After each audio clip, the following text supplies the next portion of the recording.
હાલોલ તરફ રવિવારે સાંજે વડોદરાથી ફરવા પાર્ટી કરવા નીકળેલા 4 મિત્રોમાંથી 2 યુવકો ખંડીવાડા નર્મદાની નહેરમાં ડૂબી જતા લાપતા થયા છે।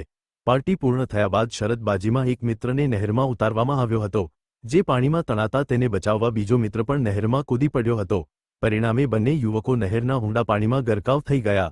ઘટનાની જાણ થતાં અન્ય 2 મિત્રો ગભરાઈને ઇમરજન્સી કોલ કર્યો હતો।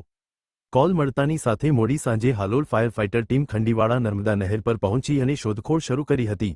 જો કે રાત્રિના અંધારાના કારણે શોધખોળ શક્ય ન બનતા આજે વહેલી સવારે ફરીથી રેસ્ક્યુ ઓપરેશન શરૂ કરવામાં આવ્યું છે।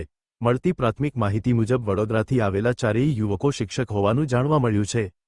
તેઓ પાવાગઢ ગયા હતા અને ત્યાંથી પરત ફરતા સમયે ખંડીવાડા નર્મદા નહેરે સાંજે પાર્ટી કર્યા બાદ કેફી પીણાની 2 ખાલી બોટલ નહેરમાં ફેંકી તેને ભેગી કરવાની શરત લાગી હતી।